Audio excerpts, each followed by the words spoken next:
Nada presta nesse Brasil. Vamos começar a reunião gravando. Aí eu vou dar um gravar aqui, aí nós vamos orar e vamos iniciar. Vamos lá, 1, 2, 3, 4. Está gravando. Amém. Estamos aqui iniciando mais uma noite de estudo bíblico, estudo esse em que teremos a direção do Espírito Santo na pessoa do nosso irmão Wilton, nosso professor. Com certeza será um estudo abençoado e nós iremos iniciar orando ao Senhor, pedindo a Ele a direção, né, a participação dele também aqui em nosso meio. Vamos orar? Curva a sua cabeça. Senhor, te louvamos nessa noite, te agradecemos, porque Tu és santo, Tu és fiel, Tu és verdadeiro, Tu é o Deus das nossas vidas, Tu é o Deus que nos dá sabedoria, Tu é o Deus que, na pessoa de Jesus, morreu na cruz para nos salvar, e hoje, na pessoa do Espírito Santo, Tu está entre nós, nos consolando, nos guiando, nos dando força, nos dando sabedoria da Tua palavra. Por isso, Jesus, eu te agradeço. Use o nosso professor nessa noite, nos abençoe e nos guarde, para que nós possamos atender e entender o que Tu vai falar conosco através da boca do Teu servo. Muito obrigado pela repercussão dos vídeos que têm alcançado pessoas no mundo todo. Muito obrigado, Senhor, por essa ferramenta que o Senhor concedeu. Eu te agradeço por tudo. Amém e amém. Professor Hilton, fique à vontade. Deixa Deus lhe usar. Eu tenho a primeira pergunta. Você pode, por gentileza, ir fazendo as perguntas e aí a gente vai conversar. Posso tá sim. Bom. A primeira pergunta é o seguinte, eu peço aos irmãos para pegarem caneta e papel. A primeira pergunta diz, em Isaías 41, versículo 6, existe esse texto. Um ao outro, um ajudou o outro e disse ao seu companheiro, esforça-te. A pergunta é, esse texto é uma aprovação ou reprovação de Deus com Israel? Visto que nós ouvimos esse texto em congresso de mocidade, congresso dos homens, né? Da CIB, das irmãs, todo mundo prega esse texto como sendo uma fala de Deus positiva. Aí eu pergunto para o professor, é positiva ou negativa? O contexto dele é bem claro. Ali eles estavam na produção dos ídolos. Então, esse empenho, essa ajuda que um ao outro fazia, era para a fabricação de ídolos que, naquele contexto ali, era reprovável, né? Era algo que não condizia com o mandamento de Deus. Então, a gente pode dizer que a citação isolada do texto leva ao erro, porque a passagem, quando ela é utilizada para dizer que nós devemos ajudar um ao outro, ela é tirada do seu contexto. Essa ajuda era uma ajuda para fazer algo que contrariava a palavra de Deus. Então, não era um texto que favorecia uma utilização positiva. Muito pelo contrário. Ali Deus está mostrando que eles se esforçavam para fabricar algo que era contrário ao mandamento divino. Amém. Glória a Deus. Alguém tem alguma... Pastor, é Isaías 41, que mais? É Isaías 41, 6. 6, tá, tudo bem, obrigada. Isaías 41, 6. Ele é bem Amém. usado mesmo nessa questão de incentivo, né? Ele é usado para congresso, é usado em festa dos varões, mas é um texto, então, que é Deus reprovando a atitude deles, né? Aquela união Aquela união não é a união para engrandecer o nome do Senhor, é a reunião para produzir ídolos. Exato. Né? No versículo 7 é bem claro o que o professor está falando. Obrigado, professor. Pergunta 2. Cristo desceu ao inferno no período entre sua morte e ressurreição?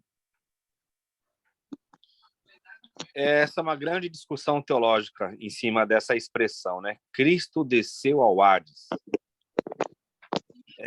Considerando que Jesus disse, hoje estarás comigo no paraíso, fica complexo nós dizermos que ele foi ao inferno nesse sentido, como a expressão está na Bíblia. Por quê?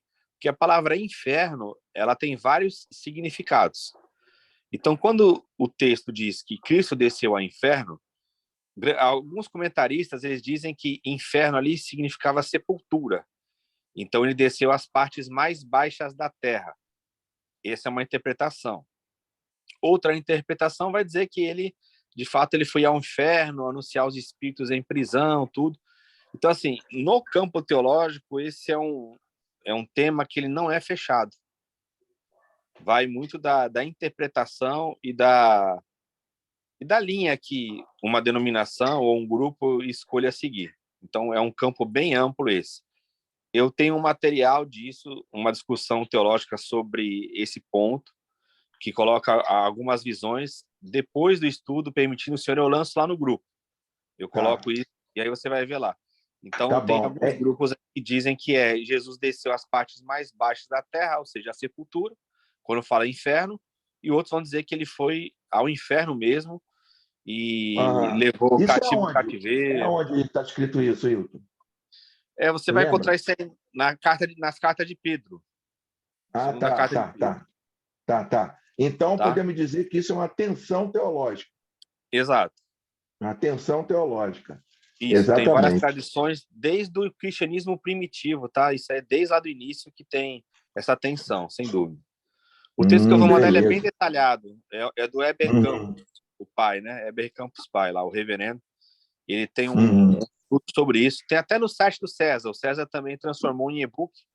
Então, permitindo o senhor, após o estudo, eu encaminho lá para vocês, porque lá vocês vão ver os defensores de cada linha disso aí. Amém. Graças a Deus. Uma tensão teológica. Glória a Deus. Teológico. Se alguém quiser fazer algum comentário, fiquem à vontade, tá? Aqui é um estudo participativo, em que você pode participar, pode contribuir, tá bom? Eu vejo aqui que tem pessoas aqui, a irmã Jusileia está na área, o irmão Rodrigo e a irmã Cifra chegou, amém. Vamos lá, a próxima pergunta. Há respaldo bíblico para a liderança de uma igreja proibir alguém de participar da ceia do Senhor e outros ofícios na igreja por essa pessoa não ter a certidão de casamento? Não, respaldo bíblico não. O que pode se fazer aí é verificar cada caso e dentro de cada caso você chegar ali a um consenso, buscar a orientação do Senhor em cada caso. Não tem como nós definirmos uma regra nisso de maneira geral, até porque se a gente fosse considerar outros tempos, tinha muitos cristãos que não tinham essa formalização documental, nem de nascimento, nem de casamento e nem de morte, na época que a igreja protestante no Brasil não era reconhecida, né? Quando o catolicismo ele dominava oficialmente através do império. Hoje a situação é diferente, né? E então a gente deveria verificar qual que é o motivo que essa pessoa ela não tem uma certidão. Qual que é o motivo que está levando a isso? Pode ser que não seja a vontade do companheiro dessa pessoa, mas isso não quer dizer que a pessoa não esteja casada aos olhos de Deus, até porque não é o papel ali que casa a pessoa, é só um ajuste que essa pessoa faz, uma regulamentação dentro das leis humanas, que o cristão ele deve fazer, sim, mas isso não quer dizer que a pessoa não seja casada porque ela não tem um papel, né? Entendi. E eu conversei com o irmão hoje, o irmão fez essa pergunta, ele disse que ele considera o casamento, inclusive com direito a ter relações sexuais, depois que o homem deixa a sua casa, a mulher deixa a sua casa e constitui uma família. Então, esse irmão falou, Isaías, eu considero que aí eu já sou casado. Eu já sou casado porque eu estou obedecendo o mandamento de Deus. que é um homem largar a sua família, a mulher largar a sua casa, e etc., e nós dois íamos morar no local. Então, aí eu já me considero com o direito, inclusive, de ter relações com a minha esposa agora. O Sim, que o irmão sim. Hilton acha desse contexto? Biblicamente é isso mesmo. Biblicamente. Então, Sim. tá bom então, irmão Hilton, vamos lá para... porque, voltando a essa questão, nós temos observado muitas atrocidades aí, né? Eu Sim. conheci uma irmã que ela era casada há 20 anos e ela dava testemunho do marido como um homem tranquilo, um bom marido, e tinha netos, etc. Os filhos davam bom testemunho dele, só que ele tinha uma cisma na vida dele que ele não queria casar. Sim. Não queria casar. Então, ele era um bom marido, tratava ela bem, a amava, e por ele não querer casar, mesmo ela pedindo ele para casar, ele brincava, não quero casar não. Tal. O que aconteceu? Ela não participava das questões da igreja, era tolhida disso. Então, eu já comentei isso com o irmão Hilton, mas mais para ficar gravado aqui, que é exemplos que nós temos que observar que Deus não se agrada disso, né? Mas nesse caso aí, o dízimo era aceito? O Então tá dízimo, certo. o dízimo, infelizmente, é aceito até do empresário que sonega, Tá certo. do traficante que aceitou Jesus, que deu Sim. dinheiro para a igreja, aceito, é bênção. Aí Tá fala, certo. Deus trabalha da maneira que a gente não sabe, assim que eles falam. A irmã Jusileia quer participar. Por favor, irmã Jusileia, que bom. Abra o microfone e fique à vontade.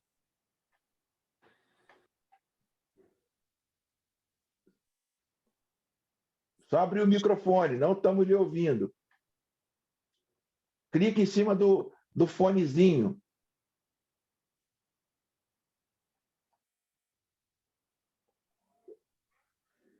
Não estou. Tá fechado ainda. Está fechado, irmã Jusileia. Que bom, a participação feminina. Que maravilha. Só abrir o microfone da senhora.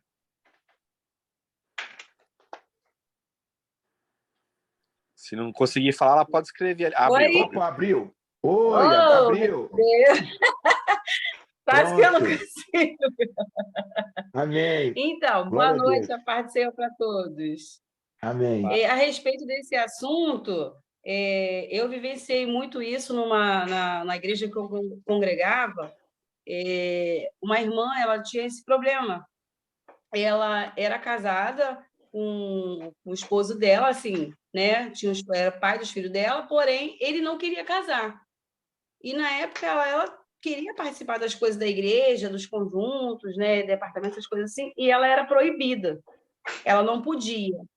Aí, nisso, ela saiu, depois ela voltou, e entenderam que não podia impedir ela de participar da ceia, de participar das coisas, porque não era uma coisa que ela queria, era uma coisa que impedia. Ela ia fazer o quê? Largar o marido dela, pai dos filhos dela, e ia fazer o quê? Para arrumar outra pessoa? Né? Então, ela ficou esperando até que a liderança da igreja entendeu e deixou ela participar das coisas, né? E ela começou a participar das coisas. Hoje ele está na igreja, congregando com ela, é diácono na casa do Senhor, aceitou Jesus, né, primeiramente, e hoje ele congrega Amém. com ela, ou seja, né, se ele Amém. não tivesse dado essa chance, né, seria uma família destruída, né? E hoje ele não ter aceitado Jesus, estaria com raiva até da igreja porque desfez a família dele, né? Com Porque as certeza. coisas não é no nosso tempo, né? Eu acredito que é no tempo de Deus. E teve o tempo dele, Isso. né? Aí eu queria deixar isso aí que eu achei interessante, que foi uma coisa que eu vivenciei, né? Amém. Muito E hoje eu obrigado. vejo eles na igreja, os dois trabalhando junto. E é muito bonito. Por favor, professor. Muito bom mesmo. Porque as histórias nós temos diversas, né? Até aquela irmã que largou o marido, e tem tantas coisas, só Jesus. Mas vamos lá, continuando. A próxima, o irmão Jusileia, muito obrigado pela participação, hein? Foi muito boa a Amém. participação. Amém. Outra pergunta. Eu, porém, vos digo, que qualquer que olhar para uma mulher com intenção impura em seu coração já cometeu adultério com ela. A pergunta é essa, professor. Esse adultério é o mesmo adultério do ato físico? Sim. O que diferencia é só a consequência. Porque é um adultério, Jesus diz que ele é adultério, e ele compara com o adultério que era feito. A diferença na consequência é o seguinte, é que aí só um que peca. Quando existe a união física, aí são dois, né? Dois que participam do pecado. Agora, quando é um, está dentro do coração dele, é um adultério e é só ele que faz. E além do mais, não vai envolver um possível nascimento de filhos, essas coisas, né? Porque aí que as pessoas dizem que, usando o termo da graça, é mais rígido do que na época da lei, né? Na lei Sem era dúvida. diferente, né, professor? Sem dúvida. Qual era a diferença da lei, da questão do adultério para a graça, professor? A lei era a consumação do ato, né? Então eu poderia ali, não é que eu poderia, mas eles julgavam, interpretavam que eu não toquei na mulher, tudo, então eu não adulterei.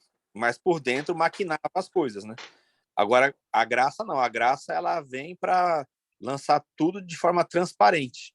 Então, se eu Glória faço a esse Deus.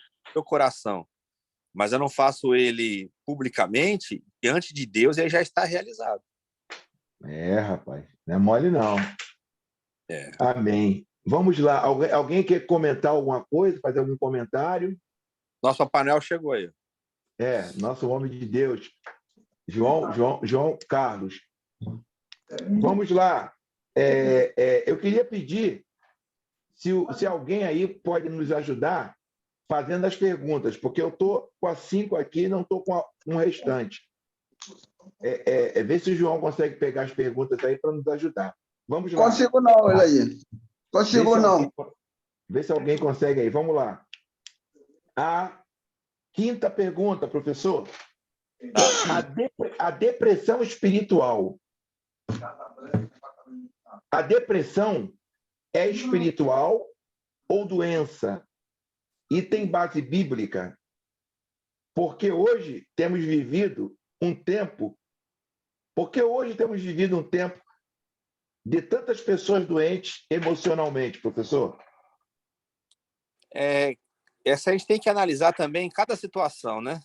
A gente não pode chegar e já definir. Na maioria dos casos, é parte emocional, em alguns casos pode envolver uma parte espiritual, em alguns casos também é uma questão até de alimentação, né? Tem casos aí que a pessoa ela não se alimenta de uma maneira correta, o corpo dela acaba ficando prejudicado nessa área também. Então, por que hoje ocorre? Antigamente também ocorria, só que não era tão divulgado, não era tão falado, né? Então, você olha, por exemplo, os Salmos de Davi, você vê que já naquela época havia isso. Você pode pegar, por exemplo, o caso do profeta Elias, e também chega num quadro desse. Alguns vão até dizer que Jesus no Getsemane também passou por isso, por essa angústia profunda, chegando até a soar como gotas de sangue. Então, assim, havia isso no passado. Às vezes as pessoas não procuravam uma ajuda médica por medo, por preconceito, por discriminação, né? Então as pessoas às vezes guardavam isso para si. E hoje também outros fatores contribuem ainda mais para o surgimento. Então não é que não existia no passado. Hoje pode até ter aumentado, mas no passado também existia. Hoje tem a questão da nossa alimentação, tem essa exposição à tecnologia em excesso. Isso também causa, né, problemas. Essa questão de nós estarmos cada vez mais isolados também. Então, são uma série de fatores e a gente tem que estudar cada caso para não fazer uma generalização burra, né? Beleza. Pergunta. Pode falar. Pode falar, irmã Jacira. O pastor abordou um tema muito interessante e que há muito tempo que eu queria fazer essa pergunta e não fiz. Jesus, quando suou sangue, tem pessoas que dizem, que alegam, que ele suou sangue de tanto medo que ele sentiu. E tem outro da situação que ele ia vivenciar, que ele sabia que ia ser muito, muito difícil, né? muito Sim. sofrimento. E tem pessoas que dizem que é angústia. Eu, a Jacira, não gosto desse termo medo, porque eu acho que Jesus era Deus para sentir medo. Eu não sei. Aí, geralmente, eu falo que não. Aí as pessoas dizem para mim, não, mas ele, como Jesus, ele era homem também, 100% homem. É normal homem ter medo. Aí eu calo a minha boca, porque sem saber se teve medo ou não. Afinal de contas, Jesus teve medo ou não? Assim, eu vejo que é mais uma questão semântica isso aí, né? Porque tem gente que fala assim, não foi medo, foi angústia. Só que quando você vai também estudar o conceito de angústia, ele envolve também esse temor, né? Então, assim, ali não é um medo de covardia, é um pânico mesmo com relação à morte. Ele é um ser humano. E ali ele vai sofrer uma morte horrível, né? Se a gente imaginar Jesus como um robô, seria uma sabotagem da sua humanidade. Ali na cruz, ele lida com várias questões, com sofrimento, com dor. Deus meu, por que me desamparaste, né? Então, Desprezo, né? passa de uma maneira humana aquela morte. Então, todos aqueles sentimentos, com certeza, vieram sobre ele, como vem sobre qualquer ser humano. E a Bíblia diz, né? E na angústia deles foi ele angustiado. E ele é um sumo sacerdote que se compadece de nós porque ele sofreu tudo aquilo que nós sofremos. Então, não tem nenhum problema de nós dizermos que ele teve medo, angústia, porque era um ser humano. Tá, obrigada. Nada.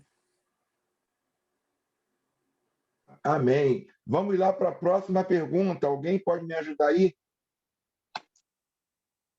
O Wilton está conseguindo ver aí? Não, Wilton. Deixa eu ver aqui, Zé. Eu leio aqui, Will. Tá. Por favor. Obrigado, Sheila. Nada. É correto, biblicamente, afirmar que Israel é uma nação santa? Hoje não mais. Essa nação de Israel aí hoje, que foi fundado o Estado de Israel em 1948, não tem nada a ver mais com as promessas bíblicas, não tem nada a ver mais com essa questão de nação santa.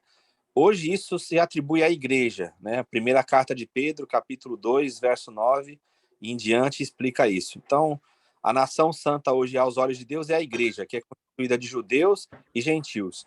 Não tem mais nenhuma nação hoje que é considerada santa, seja por adesão política, seja por isso, por fim, seja por qualquer tipo de pleito. Hoje a nação santa é a igreja. Amém. Porque essa fala é muito utilizada em questões políticas, né?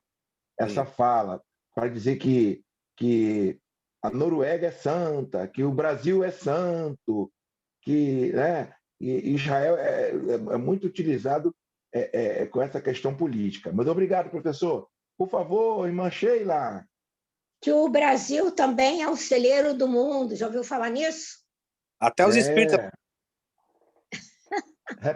Repete, professor, que eu não ouvi. Até os espíritas pregam isso. Se você pegar lá os ensinos de Chico Xavier, de Valdo Franco, através do espírito da Joana de Ângeles, eles falam, dizia que o Brasil ia ser a pátria do evangelho. Agora você vê. Por favor, irmã Sheila. Vamos lá. A 7ª pergunta. Quem ama o seu pai ou mãe mais do que a mim, não terá a mim. Mateus 10, 34 ao 39. O que Jesus sugeria, que Jesus queria dizer? Uhum. É sobre a questão do segmento, Sheila. Algumas pessoas, quando Jesus chamava essas pessoas para segui-lo, elas colocavam algumas desculpas, né? E essas desculpas, elas muitas vezes estavam vinculadas à família. Então, o que Jesus coloca aí é a prioridade no reino de Deus. Você não pode usar a sua família como desculpa, né? Então, o amor a Jesus, ele é o amor principal, ele é o amor primário. Então, eu não posso amar ninguém, nem alguma coisa, nem a minha própria vida mais do que a Jesus. Isso não quer dizer que nós devemos abandonar a nossa família no sentido de que agora nós somos cristãos, então nós não vamos cuidar dos nossos. Paulo fala que aquele que não cuida dos seus é pior que o infiel e negou a fé. Então aí eram as desculpas que as pessoas davam, né? E hoje não é diferente. Você vê pessoas que se escondem através dessas questões familiares.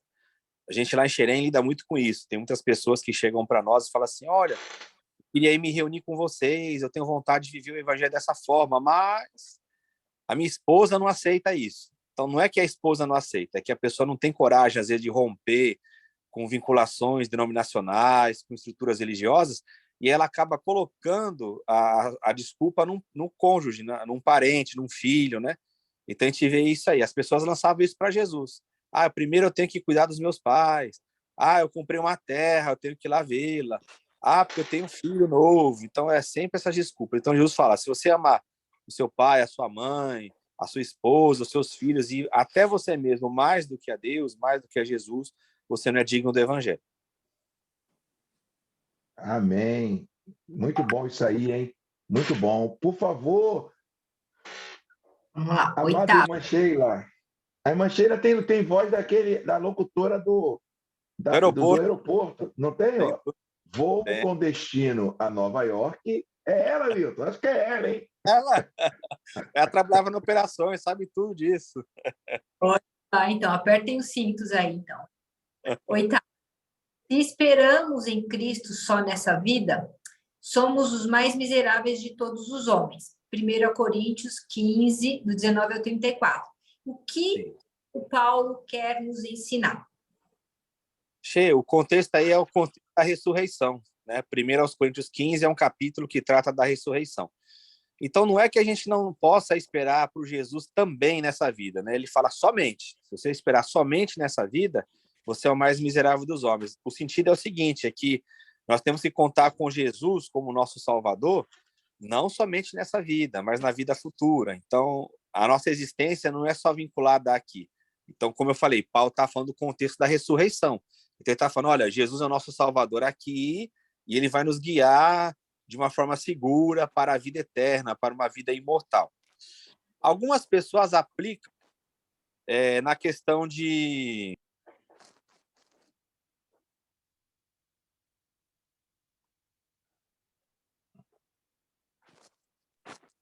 Acho que Ele caiu. caiu. Ele vai voltar. Guardar um Ele vai minutinho. voltar. Que bênção. Que bênção, irmã Sheila. A senhora está ajudando demais. Ele vai voltar. É 1 Coríntios o quê, irmã Sheila?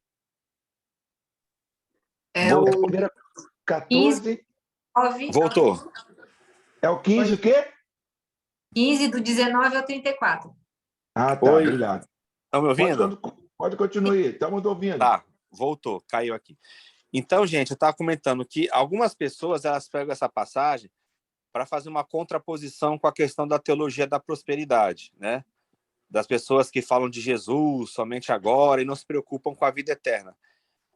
O texto ele não indica muito isso, mas de uma maneira geral, na essência, você pode até ter esse pensamento, né? Jesus, tem pessoas que contam, fazem oração, buscam a Deus somente para as coisas dessa vida, não se importando com a vida futura. Isso é verdade, mas o contexto aí, o capítulo ele fala da ressurreição. Então, esperar em Cristo pode parecer uma coisa para nós tão simples, né? Falar, mas a gente acredita que a gente vai viver eternamente com Cristo e tal. Só que lá naquela época havia umas dúvidas, né? Tinha gente que até ficava triste, tinha gente que não sabia o que ia acontecer com os cristãos que morreram, né? Por isso que Paulo trata desse assunto, porque tem gente que acreditava, será que só vai reinar com Cristo? Será que só vai para a eternidade os cristãos que estiverem vivos por ocasião da vinda do Senhor? Então tem coisas aí que para nós parecem ser superadas, simples, mas que naquela época tinham dúvidas, né? Então, graças a Deus que eles tiveram dúvidas, e aí essas informações chegaram até nós. Glória a Deus. Amém. Vamos lá para a próxima. 9. O apóstolo Paulo era subserviente ao poder romano, porque ele fala de adultério e Constantino, depois da pretensa conversão, proíbem morte de escravos, luta de gladiadores e adultério. Sim. Essa é uma pergunta bastante ampla, né? Porque é o seguinte, algumas pessoas, elas imaginam que o evangelho, ele desceu do céu, tipo uma nave extraterrestre, e aí já mudou tudo de uma vez. Isso não é verdade. O evangelho era aquela semente que ia florescendo. Então, Paulo teve que lidar com questões do seu tempo. Essa questão homem e mulher, essa questão da escravidão, essa questão da subserviência, né, como foi colocado aí ao Estado. Então, são coisas que o evangelho não chegou mudando de uma vez. Então, isso aí é um processo lento, gradual. Existem passagens do Novo Testamento hoje que já não se aplicam mais a nós, como essa questão da escravidão, como a gente falou, né? Então, a gente tem que ter sempre essa sabedoria de entender que a mensagem do evangelho, ela veio também durante um tempo. Ela foi dada num tempo e eles tinham que lidar com as situações da época deles até que essas situações elas terminassem, elas fossem rompidas. Então, o caso da escravidão é o mais clássico. Deus não é a favor da escravidão, mas na época de Paulo tinha escravos. Então, o que ele vai dizendo? Ele vai trabalhando a questão do evangelho para que você, dentro de uma situação dessa que não é a ideal, você consiga ter ali uma vida cristã digna, até que isso aí venha a ser rompido. É igual hoje, vou dar um exemplo aqui que pode parecer bobo, mas que lá no futuro a gente não vai saber, né? A gente já vai ter morrido, mas lá no futuro vai parecer que a gente cometia coisas absurdas, como, por exemplo, essa questão do vegetarianismo. Pela tendência que o mundo está caminhando, é bem possível que algumas gerações lá para frente, essa questão do vegetarianismo, do veganismo, seja o ideal, seja a forma que as pessoas vão viver. Aí elas vão olhar para trás e dizer, mas como é que as pessoas que pregavam o amor ao próximo, o amor à criação, né? Elas faziam isso, elas comiam os animais, né? Pode ser que para aquela geração futura, o que nós estamos vivendo hoje é um absurdo. E por que nós já não rompemos de vez, né?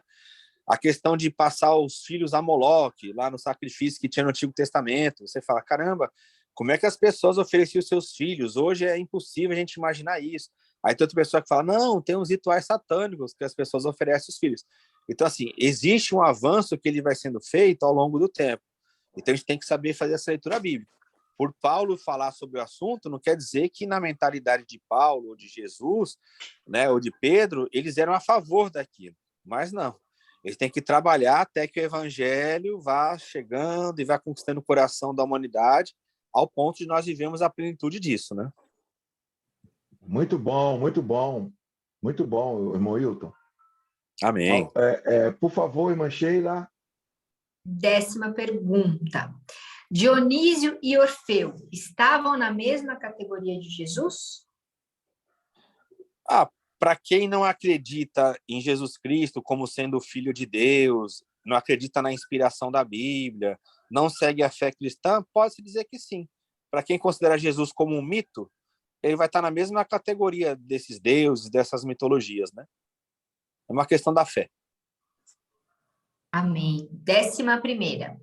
Jesus estava na mesma categoria de mago. Dionísio também ressuscitou.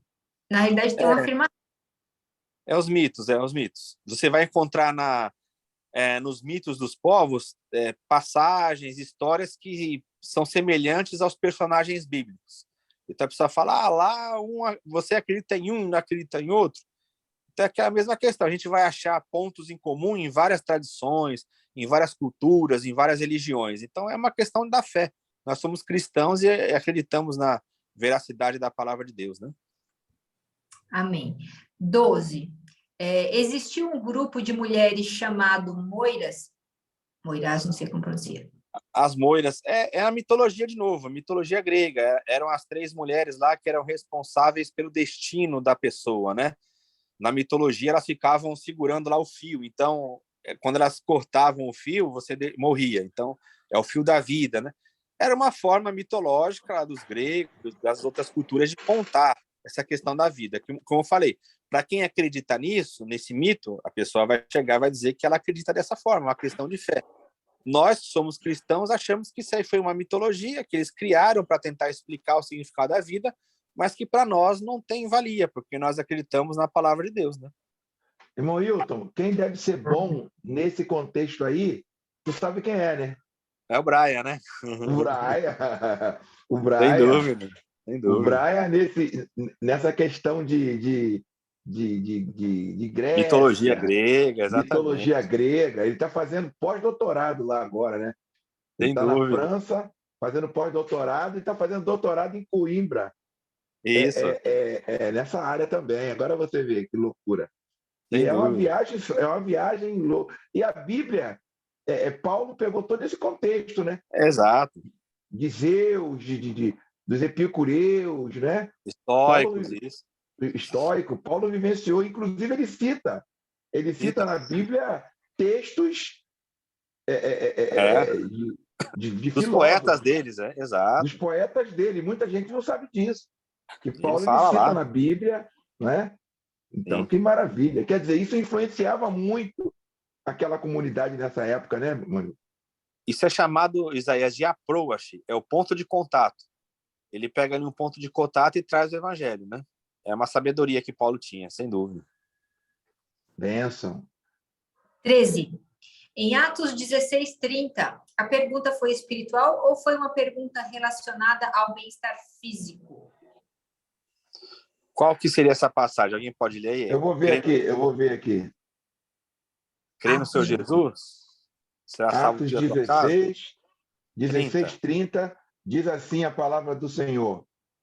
Depois, trazendo-os para fora, disse: Senhores, que devo fazer para que seja salvo? Isso, Isso aqui é a conversão do carcereiro, sim. Uma de pergunta Paulo bem e Silas. interessante, Paulo sem e Silas dúvida. na prisão.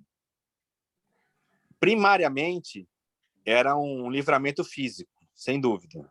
Era ali o contexto era que, como eles foram libertos ali por ação divina, e a regra dizia que se o carcereiro permitisse isso, ele seria morto, Paulo está dando uma garantia de vida para ele, sem dúvida. Depois vai ter um alcance mais profundo, vai ter o alcance da salvação na questão espiritual. Então, essa pergunta é muito interessante. Então, a gente pode dizer que alcança as duas etapas, as duas esferas. O livramento da condenação, porque Deus não iria permitir que aquele homem morresse em função daquele livramento, e também, quando ele vê aquilo acontecer, ele percebe que houve uma manifestação divina. E ali ele vai receber o evangelho e também a sua casa. É claro que a gente não pode pegar para dizer que quando existe uma salvação dessa, se você acreditar, a sua casa toda será salva obrigatoriamente. Até porque a salvação é individual. Mas é um incentivo para que nós possamos orar pela salvação da nossa família. Então, essa pergunta é muito interessante. Talvez a pessoa que fez a pergunta ela já tinha isso em mente e tentou tirar a dúvida, porque é uma pergunta que poucas pessoas fazem, né? Elas já acham que a palavra salvação na Bíblia ela só representa essa salvação espiritual, mas ela é uma palavra muito ampla. Ela envolve cura, livramento, salvação espiritual. É uma palavra muito completa. É sozo no grego. E tem uma questão também interessante que eu já estudei, professor, que é a questão do cabeça do clã, do cabeça da tribo. Sem né? dúvida. Quando o cabeça da tribo ele se aliava, se convertia a uma denominação, a um segmento, Sim, ali, quando fala disso, fala de 1.000 pessoas, né? A exato. casa do cara tinha 1.000 pessoas, tinha 500 pessoas, que é filho, bisneto, ele tinha Isso. várias mulheres, Os e todo mundo escravos. ia, os escravos, e todo mundo ia naquela... né? O ancião Isso. mor, o mais Sem dúvida. experiente, foi lá, então todo mundo foi. Todo Sem mundo dúvida. vai, né? Iria, no caso, Sem né? dúvida. Até Então, é porque, interessante. Isaías, quando havia uma conversão dessa, geralmente a casa dessa pessoa servia ali de reunião da igreja. Então, reunia todo Isso, mundo ali. isso, interessante. Por favor, irmã Sheila. Vamos lá. João Carlos está muito quietinho hoje, hein? João Carlos está quietinho que ele está orando pelo debate. Exatamente. É bíblico queimar pedidos de oração, ungir chaves? Não, bíblico não é não. Isso aí vai mais de um costume. Eu não vou condenar quem faça, mas a pessoa dizer que isso tem base bíblica, não tem. Então, vai da fé da pessoa, né? Eu acho que a questão só de você atribuir isso um valor espiritual que é perigoso. Como eu já vi uma vez, falar de queimar essas coisas, uma vez eu participei de uma reunião dessa, onde a pessoa mandou os outros escreverem os pecados no papel e queimar, porque ali os pecados seriam perdoados. Aí eu falei, e o sangue de Cristo? ficou ineficaz, aí já envolve um paganismo, vamos chamar assim, né? Entendi. Amém. Desculpa, Sheila, Sim. posso fazer uma pergunta dentro do seu contexto aí? Talvez Pode ficar à vontade, irmão. Desculpa, meu irmão, boa noite, eu cheguei agora aqui, eu estava cuidando do meu pai, pastores Pode aí... ficar à vontade, Márcio, fica à vontade. Em relação a essa pergunta que foi feita sobre oração por chave de carro e tudo mais, eu já pergunto, já tenho entendimento além. Na verdade, é consagração, né? Porque você está consagrando algo ao Senhor que Ele te deu. Não sei se eu estou aqui falando alguma ignorância, mas quando eu faço parte do Ministério de Louvor lá da minha igreja, e quando eu adquiri um violão, na minha primeira vez, eu fui estrear esse violão na equipe de louvor, eu pedi aos pastores para que consagrassem ele ao Senhor, porque ele é do Pai. Foi ele que me ajudou a obter essa conquista material, adquirir, e eu assim o fiz. Consagrei ele ao Senhor. É errado? Desculpa a minha intromissão. Não, show. Mas antes da pergunta, tem situações eu queria só tirar essa... Beleza. E tem situações que até unge com óleo, né? Por favor, professor. Eu não falo que seja errado, né? É que eu falei, a gente não encontra uma base bíblica do Novo Testamento. No Antigo Testamento tem até alguns textos que poderiam ser utilizados, mas na questão da vida da igreja não tem nada afirmativo sobre isso. Mas eu acho que vai do entendimento de cada um. Eu acho que é errado. O que é errado é dizer que se não foi consagrado, se não foi consagrado com óleo, não foi orado, aqui não é consagrado, até porque tudo na nossa vida é santo. E o outro extremo é quem consagrou, o cara chega e fala, aí é um pessoal que é ignorante, é um pessoal que é endemoniado, que faz isso. Eu acho que os dois extremos são perigosos, né? Então a gente deve sempre olhar com atenção e cuidado. A pessoa chegou e pediu, qual que é o problema de fazer uma oração? De falar, vamos aqui consagrar, faz uma oração, faz ali uma reunião, acabou. Não... E quem não fizer também, se a pessoa está com a vida santa, amém, vai ser recebido do mesmo jeito. O problema é quando a gente começa a criar regras, né? E aí se intrometer na vida do outro aí que é o perigo. Amém, mas eu sou batista, não teve óleo, não. É igual a questão de apresentar a criança também, né? Também. É a mesma coisa. Apresentar a criança. Se não apresentar a criança não é de Deus. E base bíblica para apresentar a criança no templo não existe. E usam um versículo de Jesus, que é um versículo que era da lei, né? Debaixo da lei. As pessoas apresentam, mas ninguém quer dar 2 pombinhos, ninguém quer dar, só lê até ali, ainda lê 2 pombinhos, e Jesus foi no templo e foi apresentado, e Maria e José deram 2 pombinhos, e ninguém dá 2 pombinhos na igreja. Então, quer dizer, um versículo que é bíblico, mas não é cristão. Exato. É bíblico o versículo, mas não é cristão. Exato, quer levar a criança na reunião da igreja, falar para o irmão, para qualquer irmão, não precisa ser só pastor, qualquer irmão chegar e falar, irmão, faz uma oração pelo meu filho, amém, oração nunca é demais. Exatamente. Tranquilo, Márcio? Mais alguma? Olha, rapaz, eu não falo mais nada aqui, que eu só estou aprendendo, nesse pouquinho tempo que eu estou aqui, já... Tem currículo? Tem currículo? Por favor, irmã Sheila. Bom, já vamos para a última. Não, a penúltima, tá? É certo dizer que o pastor local vai apresentar a igreja ao Senhor Jesus no céu? Olha o anjo da... É aquela questão que a gente fala assim, vamos supor, a Sheila foi membro, né? A Sheila não é membra. A gente fala membra, né? Membro. A Sheila foi membro de 7 igrejas e ao todo ela teve 20 pastores lá. Aí a gente pergunta quem que vai apresentar? O que ficou mais tempo, o primeiro, o último?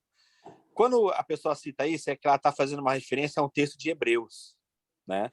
Hebreus capítulo 13, onde vai falar lá dos irmãos que como que hão de dar conta, né? Então, assim, não é que ele vai apresentar para Deus, até porque o nosso pastor é Cristo, mas é o cuidado. A gente tem que cuidar um do outro. Então, o que vai ser colocado lá em questão é como que eu exerci o meu cuidado, né? Eles são pessoas que velam pela nossa alma no sentido do cuidado. E não que eu vou chegar naquele dia, eu vou pegar a Sheila pela mão e falar, tá aqui, Jesus. Ela foi membro lá da igreja e eu fui fiel ao Senhor e cuidei dela e estou apresentando. Não, isso aí, até porque o texto lá fala que é Jesus que apresenta, né?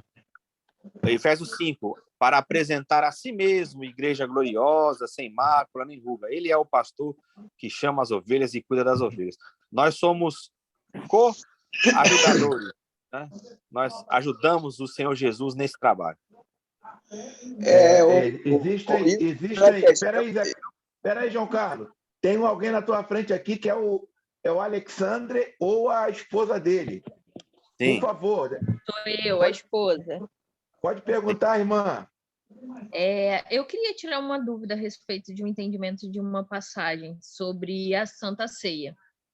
Ceia, né? A ceia, ela é mantida até hoje ou foi uma sugestão, uma ordenança de Jesus para que os discípulos fizessem até que ele voltasse da sua morte, né? Ele morreu, passou 3 dias, ele ressuscitou. Ele diz em Lucas assim: fazei em memória de mim até que o reino volte, até que eu volte com o reino de Deus. Então, na minha interpretação, Jesus estava ali falando: façam isso até que eu retorne, daqui a 3 dias eu vou voltar, então façam isso em memória de mim. Seria isso ou não? A ceia que a gente mantém dentro da igreja até hoje em dia, isso realmente é uma ordenança. Uhum. Qual que é o seu nome, irmã? Patrícia. Oi, Patrícia. Então, essa pergunta ela tem surgido bastante ultimamente. Bastante. Eu não sei se é um movimento que tem crescido, alguns ensinos na internet, daquele pessoal que eles chamam de ultragraça, né? Tal. E tem muita gente que fala que o batismo e a ceia são rudimentos passados, em função lá de Hebreus. Mas sabe por que esse argumento de que seria até que ele voltasse, no sentido da ressurreição, ele não é válido? Se só tivesse no Evangelho, a gente poderia até considerar isso. Mas quando a gente estuda o texto de Paulo, e eu já vi até um debate com esse pessoal, e aí eles não conseguem sair da questão, a pergunta é: por que Paulo ele insiste nesse assunto lá com os coríntios? É só assim, não, é porque eles estavam fazendo a ceia e não era para fazer. Não, Paulo não manda extinguir a ceia. Ele só fala que eles estavam fazendo de maneira incorreta. Lá eles se reuniam para pior, porque uns comiam muito, outros não tinham o que comer, eles não sabiam fazer o discernimento, né, do corpo de Cristo. Então, se fosse algo que já tivesse sido passado, por que Paulo não chega nessa carta aos Coríntios e ele fala: olha, esse ritual não é mais um ritual para fazer. Ele era um ritual temporário. Ele era somente até a vinda do seu Jesus em ressurreição, né? Mas não foi esse o caso. Paulo ele instrui acerca da ceia do Senhor e ele mostra como deveria ser feito. Então, se nós pegarmos o texto da ceia lá de Paulo, se nós pegarmos Judas também fala da festa ágape, né? Que é a ceia, que as pessoas chamam até de Santa Ceia, mas é a mesa do Senhor. Judas também fala. Se não fosse para realizar, Judas também falaria para não realizar. Ele só está falando: tome cuidado, porque essas pessoas se intrometem na festa de amor, na festa ágape, e elas promovem falso ensino no meio de vocês.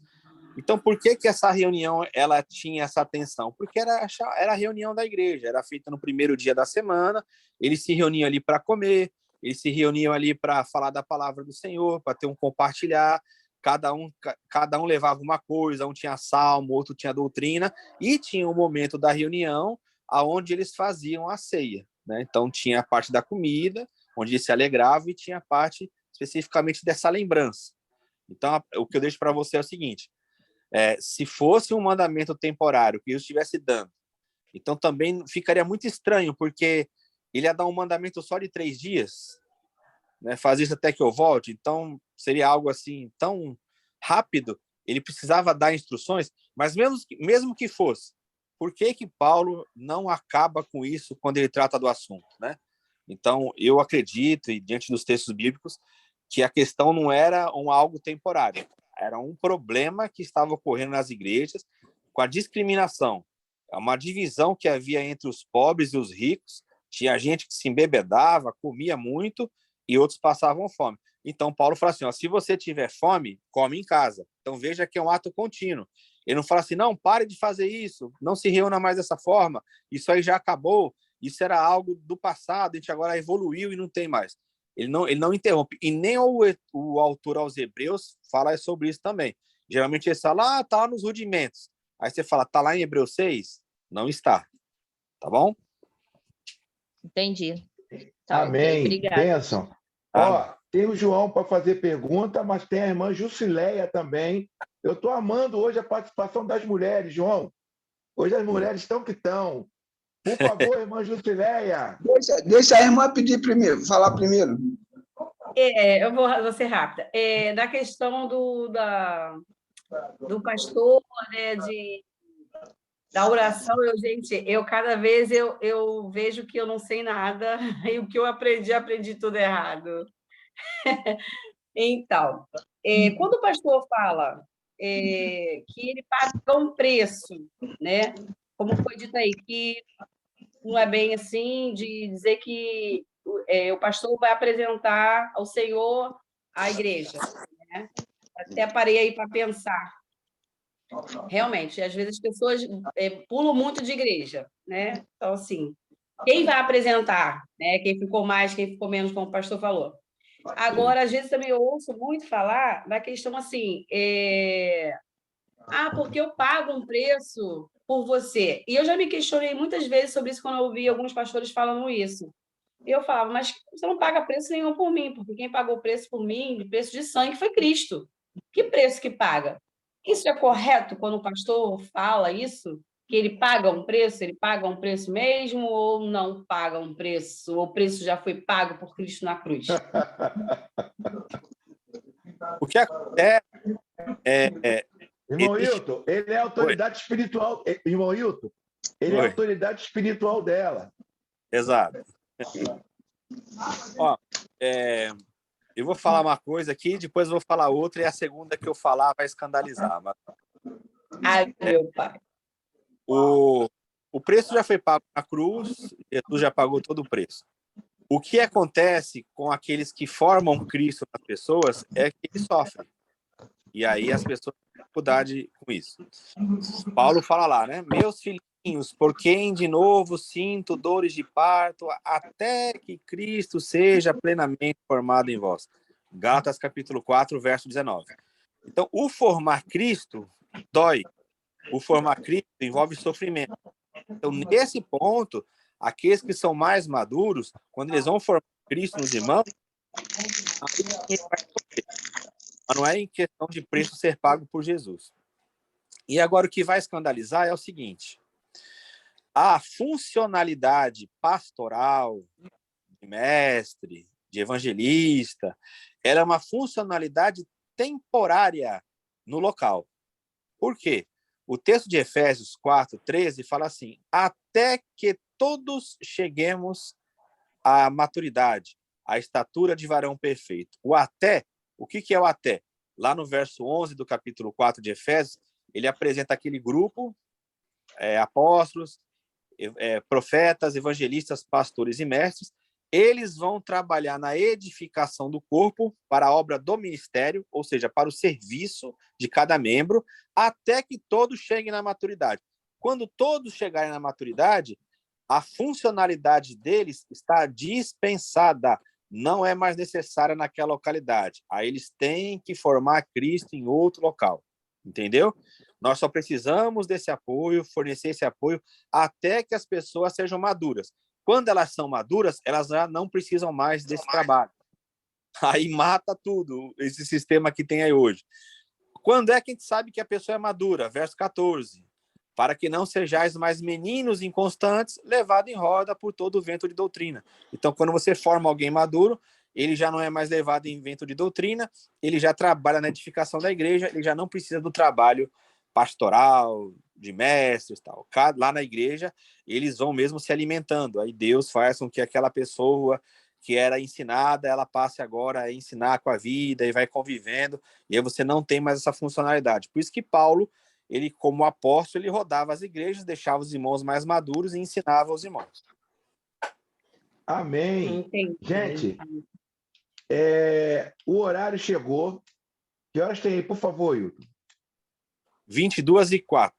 Tem até uma Pronto. pergunta aqui do irmão do iPhone, né? Tem. Esse irmão... Isso, eu vi a pergunta dele sim, Wilton. Sim. Escuta só, pessoal. Você que está vindo hoje pela primeira vez, é um prazer estar com você aqui nessa noite. Nós nos reunimos aqui sempre às quinta-feiras, a partir das 21 horas. Vamos até 22h30 e 22h40. Hoje, excepcionalmente, nós vamos terminar logo agora. Mas você que quer ler, ou melhor, quer ver os estudos que nós tivemos aqui sobre Mateus, Marcos, sobre a questão, existe autoridade espiritual, existe, melhor, cobertura espiritual à luz da Bíblia. Se você quer ver esses temas, o que é 666? O livro de Apocalipse é um livro do terror ou é um livro da esperança? Todos esses temas nós já tivemos estudo aqui e está no YouTube. Pega a sua caneta e se inscreva no canal, no nosso canal lá. Pega a caneta aí e se inscreva. Isaías Campos dos Santos, o canal do YouTube. Isaías Campos dos Santos. Esse é o canal do YouTube. Para você se inscrever.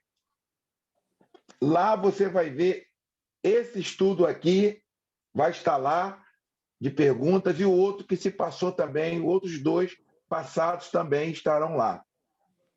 Outro aviso importante, muito importante, tanto quanto esse, é o aviso da nossa contribuição com a vida do nosso professor. O nosso professor era um homem bem empregado e Deus o chamou para essa obra para ensinar as pessoas, ensinar a sua igreja. E nós contribuímos com ele voluntariamente. Eu queria que você, continuando com a sua caneta na mão, anotasse o Pix do nosso professor Wilton Chini. Anota aí que eu vou dar o Pix do nosso professor, que é o CPF dele. Anotem, por favor. 285 753 398 50. O Pix do professor, repetindo, 285 753 398 50. Esse é o Pix do professor. Então, eu gostaria, para terminar, se a irmã Sheila tem alguma outra pergunta aí, ou vamos deixar para o próximo encontro e abrimos para mais outras perguntas? O que vocês acham? Pode ser para não ficar corrido, né? Tem só mais uma pergunta, mas talvez os outros irmãos que estão começando hoje tenham outras sugestões, né? Exatamente. Sim, sim. Vamos continuar nas perguntas, professor? Vamos sim, Isaías. Tá bom. Tá bom, então. Então, vamos continuar nas perguntas e eu vou abrir para as pessoas fazerem mais perguntas para o próximo encontro nosso e respondemos essa aí que está aí, Sheila, que é a última, né? 16, é a última. 16, aí já vamos seguir direto. Tá bom? Concorda com a Sheila? Concordo, amém. Amém. Então, por favor, irmã Sheila, vamos orar para agradecer ao Senhor por isso. E agradecendo também, né, a irmã Jusileia. Caramba, que participação abençoada. Amém. A irmã Jusileia, muito bom. Aí, o irmão do iPhone também, que eu não sei quem é, rapaz. A esposa do irmão Alexandre hoje. O iPhone A era irmã o Lene. Jonathan, né? Geralmente era o Jonathan. Não sei se é ele que está aí, mas o iPhone era o Jonathan. O irmão Márcio Moraes, nosso irmão em Cristo. A irmã Lene, Wilton. A irmã Lene está aprendendo a cozinhar comigo. A irmã Lene. Ela tá aprendendo a cozinhar comigo, a irmã Lene. E quando terminar aqui, vamos todo mundo para a cantina. Legal. Vamos terminar aqui, vamos todo mundo para a cantina comer o papá da irmã Lene. É uma benção, Wilton, a irmã Lene. Ela é... Ô, irmã Jacira, quem está aqui é a irmã Lene, irmã Jacira. A Lene está aí, irmã Jacira. Que legal. O iPhone é a irmã Tatiane, lá da minha comunidade, Wilton. Que legal. A irmã Tatiane, fica à vontade. Esposa do Renato. A esposa do Renato, fica à vontade. Então vamos terminar pedindo à irmã Sheila que ore ao Senhor, e vamos lá para aquele debate abençoado. Amém. Vamos orar, então.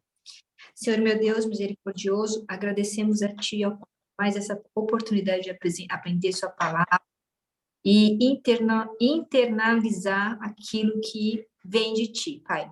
Senhor, abençoa todos que aqui estiveram. Amém, Jesus. Entraram rapidamente e saíram. Abençoa, Senhor, alcance também aqueles que vão assistir esse estudo gravado tempos depois, seja ano 2, Senhor. Alcance as pessoas, porque nós sabemos que o Teu poder é inesgotável, Senhor.